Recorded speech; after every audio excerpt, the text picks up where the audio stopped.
Now guys, behind us, we've got an XR6 Turbo that is making 400 rear wheel kilowatts. And I wanted to do a bit of an update video and just let you know what do you have to do in 2026 to achieve this. What do you got to put on it? What are you looking at in terms of price? Should you just try and buy one out the bag that's already got the work done? Should you buy one stock, do it yourself? You got to ask yourself these questions.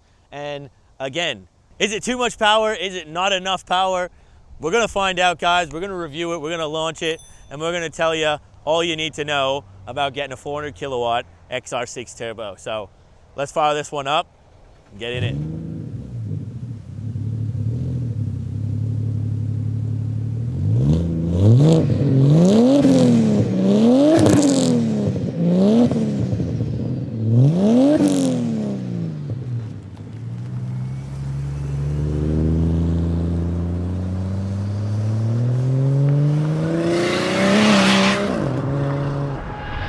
All right, guys, so you want to get a 400 kilowatt XR6 Turbo. Well, let me tell you guys what it's realistically going to cost, what it is like to drive, and again, is it the power level you're after? Because man, I'm telling you guys, these 4-liter inline 6 turbo Barras, they are next level, and this is legitimately the platform you want to buy if you're chasing cheaper power. Because I'll tell you guys, you put this thing into performance mode, you just drop it down.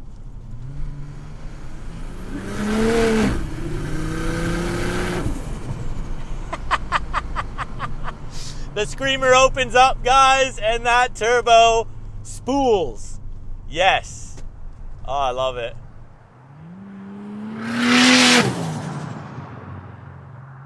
Now this particular one, it's a Series 2 FG. Again, just before they came out with the FGX. Love it or hate it. Do you prefer FGX? Do you prefer the FG Series 2? Again, it's up to whatever you like. I personally think they both look great.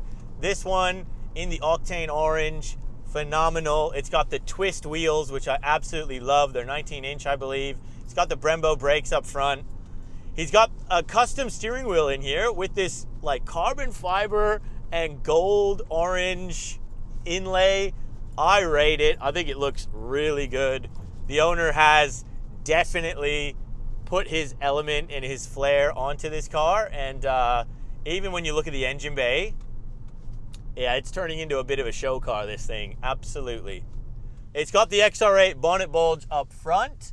It does have a GT wing, I believe, and I think he's planning on putting an F6 front bar on this thing. So again, I think it's up to everyone to modify these cars, and as long as they do them tastefully and as long as they're doing them right, and I think the owner is absolutely doing it, I'm all for it, guys. I think these mods are great. The car's done only 180 Ks, so relatively not that many. If you know what Barras are, somebody might go, oh man, it's done over 150,000 Ks, that's heaps. Not for a Barra. That's just, she's just broken in, mate.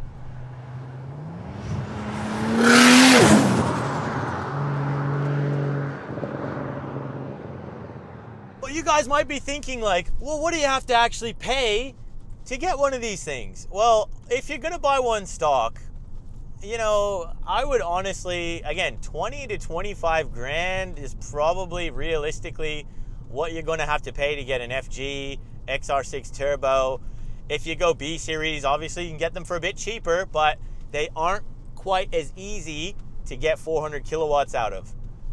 Definitely when it went FG onwards, FGX, much easier to get the power. So let's talk what you're going to actually have to do to it. So this particular one, it's basically got every bolt-on you can do. Bigger intercooler, bigger turbo, you know, full exhaust system, gate. It's got all the fruit. The gearbox, still standard. Now, again, when you hit this 400 kilowatt range, around that 600 horsepower mark, the gearbox, they kind of max out. If you go any further, you're playing with fire unless you run you know, really easy to spin tires, because if you grip it up, this gearbox could go bang. Anything over that 400 kilowatt range, 600 horsepower, I've always been told you got to start building these boxes then.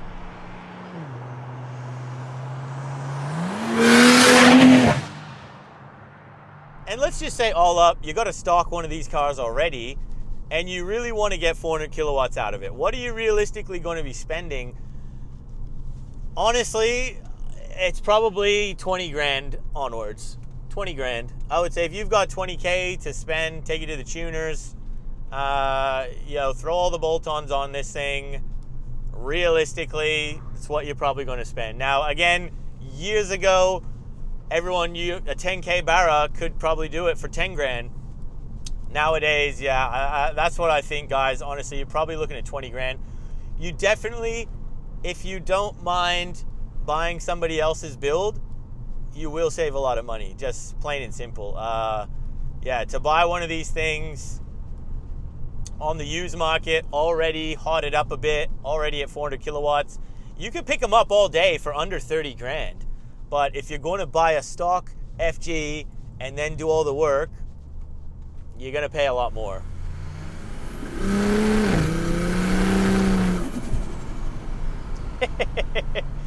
They never get old though, these cars, and they're so usable. Again, like you could just flick this thing over to drive, and you can just drive grandma to church. As long as you have a delicate foot, you know, you're good. You are seriously good. But when you want to get into it, you flick this thing over into sports mode. You can run the gears Tiptronically. Wow, these things open up, and when you hit gate, it's on.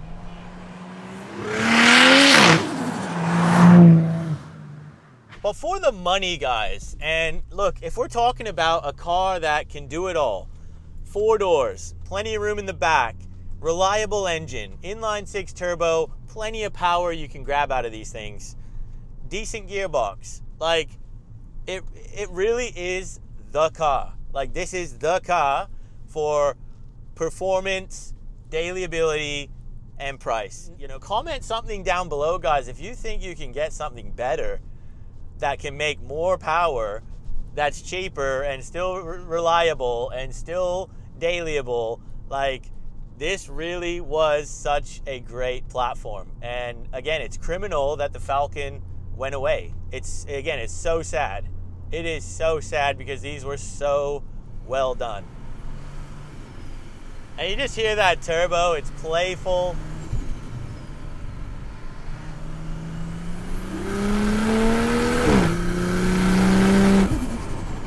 Fucking hell, mate. And I'm just feathering that pedal, guys. I am literally just feathering it, because these things just light up, man. They really do. Oh man, it's so fast. The mid-range torque in these things, you build up the revs to about 2.5 grand, 3,000 RPM, and this thing just takes off, and it'll pull hard all the way to, you know, about 5,000 RPM, and then you shift up, you keep going. Man, it's unreal. It is unreal, guys. Man, it feels so good.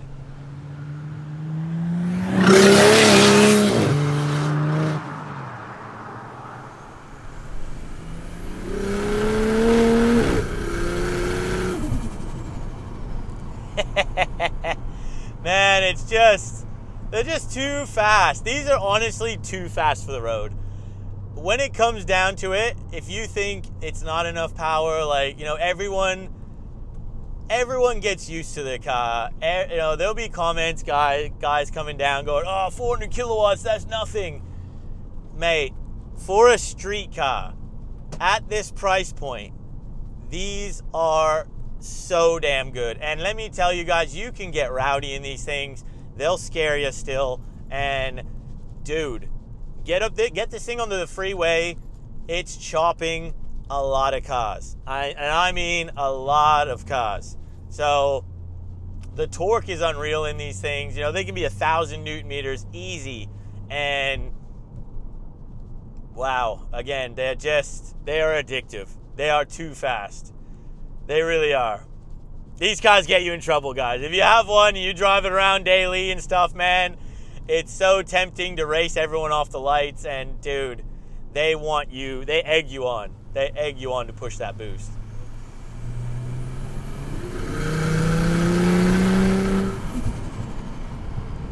Wow, it is Millennium Falcon type quick.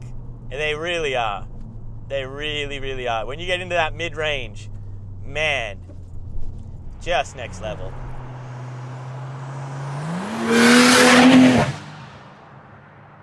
It's been a while since I've been in just a nice 400 kilowatt street car like this, and guys, it smiles. You know, these cars are fantastic. Honestly, some of the best cars Australia ever made. It's right here. All right. So of course we are going to do the 0 to 100. We're going to reset the draggy. We've got it in Tiptronic mode, and I'm starting from second. Just give it its best chance. So here we go.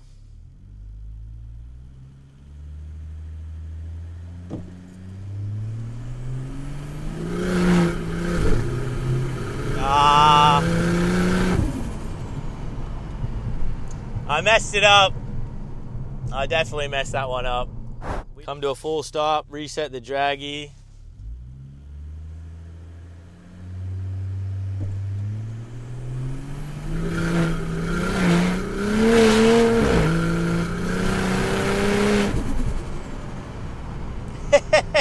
Traction control keeps cutting in.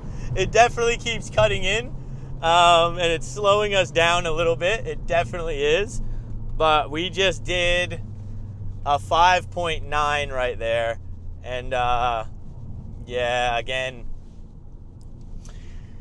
man, these cars are fast. If we turn traction control off, we probably get it a little bit quicker. But then again, this thing is frying tires, so it is a little bit hairy, guys.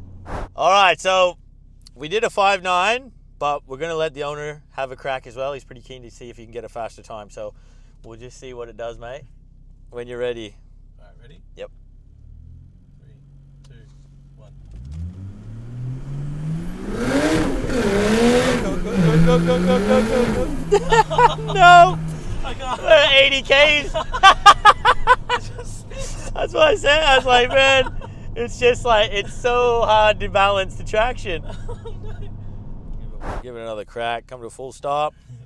Reset when you're ready. 3, 2, 1.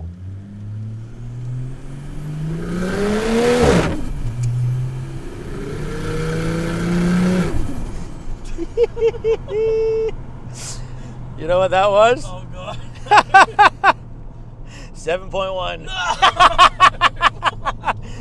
I got a 5.9. God damn it. Man, it's hot, eh? But you feel it. As soon as it hits that like 3.5, it just slides out, eh? Yeah. It literally just slides out. It's so hard. I just wanted to try and hold it, but it just doesn't. Yeah, it's so hard, man. It's like we're on a back road. The roads are damp. So, I mean, it's not ideal conditions, but definitely if you could get the power down, it would be under 5 for sure if it was getting the power to the ground. But yeah, man, it's part of the fun though when it does that. Oh yeah. But again, we're gonna finish the video off here today. So again, 400 kilowatt XR6 Turbo. These are the cars, guys. Again, if you want something that's practical, reliable, can absolutely chop so many cars on the road, and just unbelievable value. Like again, under 30 grand, you can pick this car up. It's still Aussie made. It's an icon. A lot of aftermarket support. And if you want to go down the rabbit hole, you can build these things over 1,000 horsepower quite easy. These are amazing cars, amazing value. I'm all about it, guys. So if you enjoyed the video, hit the like button, subscribe, get yourself a Falcon. We'll see you on the next one.